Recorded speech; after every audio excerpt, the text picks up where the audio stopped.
Hey, parents, this is episode 88, and the reason I'm laughing is that our next topic is this. Crap, they sound just like me. You know exactly what I'm talking about. Sit back, relax, get rid of those distractions. Let's get started. Parenting in the 21st century is ever evolving, and while you balance work, kids, and your sanity, it's easy to feel discouraged. Welcome to the Super Parent Syndrome with your host, Dr. Nick Fanning. Now, I'm sure none of you great people are guilty of this, where you're arguing with your child or you're colliding with your child, and all of a sudden they start talking back or they start saying things, and they sound just like you. Oh my goodness, what a slap in the face. First of all, you're having to deal with the problem at hand and try to keep emotion out of it and somehow be judge, jury, and executioner. And then all of a sudden you have this little craphead who's spouting back stuff because they heard it from you, and then now they're arguing like you or they're reacting like you. And all of a sudden you're just like, crap, what have I done with my life? I've created a monster. This thing is just like me, or worse, just like my spouse. And now I'm going to have to deal with two of them. I'm serious. I'm pretty sure I'm not the only one here. So here's the thing. What do you do other than cry when they're done? Okay. Here's the thing. This is a great opportunity. Okay. This is a great opportunity for you to look at yourself and not beat yourself up, but look at this as motivation. Just meaning this. You have this great opportunity to realize what you sound like, okay? And in this frame of saying, okay, later on, when I'm done out of this situation, how am I going to turn this around? How can I change things, okay? And how can I just sit down with my child and have an honest talk of saying like, all right, Dad realizes what he sounds like now. This is how Dad is going to change.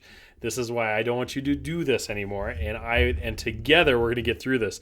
Versus the fact of just letting it roll and getting even angrier that they sound so much like you, and then having a beer as trying to figure out what the hell you're doing with your life. So, oh my goodness, this happens all the time with my 8-year-old. Now here's the thing, my 8-year-old I adopted. She's not even my blood, and yet she sounds just like me. We are just, you would never know that we were not blood related, because this child and I, the reason we collide so much is that we're exactly the same. We're sarcastic, we're smart in our sarcasticness, which means it comes fast, and it comes at like the worst timing as well, because half the time she'd get herself out of trouble if she just kept quiet. But nope, she has a mouth just like Dad, and you would not believe how much this frustrates my wife. So here's the thing. This is how I've had to deal with it. Besides having a little bit of prideful moment of being like, dang girl, you got me good, it really comes down to like, all right, Miss Hayden, let's sit down and let's have an honest conversation about this. Yes, you've heard Dad say this. Now Dad realizes that he made a mistake. This is what Dad is planning to do. This is what I'm planning to do in the future. This is what I want you to see to change too as well, and we're going to keep each other accountable. All right? Let's do this. So what it comes down to is, folks, is that we're going to have all these habits that we're passing on. Okay, I can remember one time when our oldest son, taught the preschoolers how to pee outside. I mean, we had been living on a ranch. We were living on a ranch at the time. He was going to preschool, and he just had to go pee. So obviously, ranch life took over. He just whipped it right out there and started peeing. And of course, all the other boys thought that was pretty cool. And the teachers described it to me as that I just looked over, and there was a line of naked butts just peeing on the fence.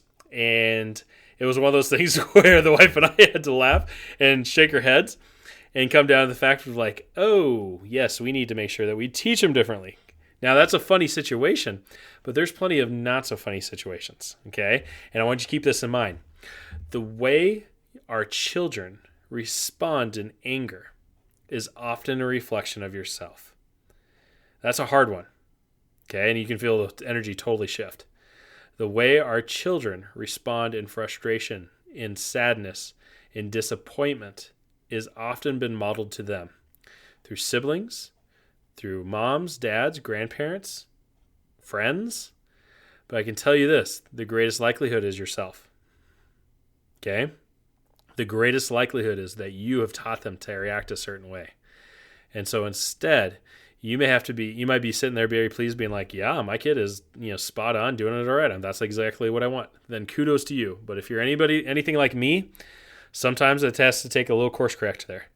of saying like, okay, yes, I understand this is what happens. We're not going to react this way. Okay. And especially, when little kids are learning to use physical stuff, it's really tough for us not to be like, hey, you can't just smack your kid here. Let me spank you. No, that doesn't make any sense because you were just reinforcing the physical nature of punishment.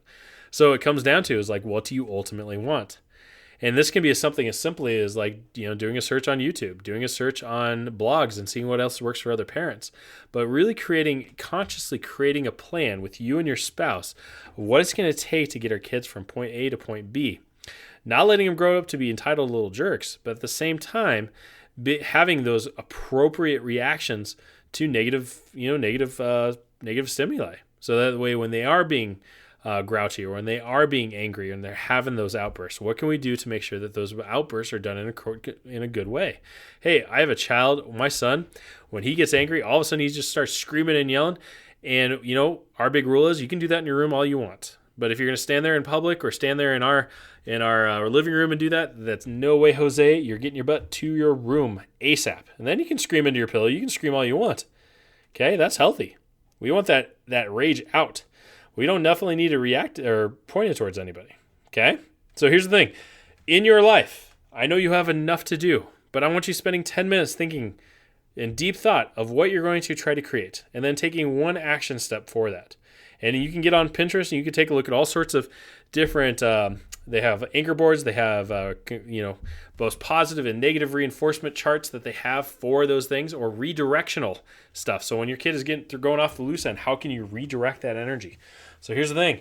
Take 10 minutes, just explore it. You might be absolutely amazed what this could do for you in your life, okay, or our kids.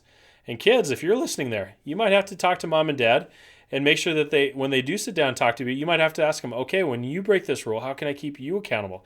Is there a word I can use to kind of bring you back to center? Because, hey, there's going to be times when kids that we make our parents so angry that we need to be checked, okay? And it might just be a word saying like, hey, mom, banana, holy coly, banana, mom, banana, and you're using that word to try to ground mom into saying, okay, you're right, I'm overreacting, I need to calm down, let's sit down and talk about this. Because, hey, we're all human in this. And we're a family, and we're a tribe, and we're in this together.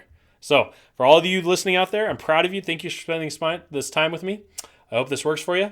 Leave a comment on our comment page or some sort of feedback, or if you're listening, subscribe. Leave me a review, because that's the only way this message gets out.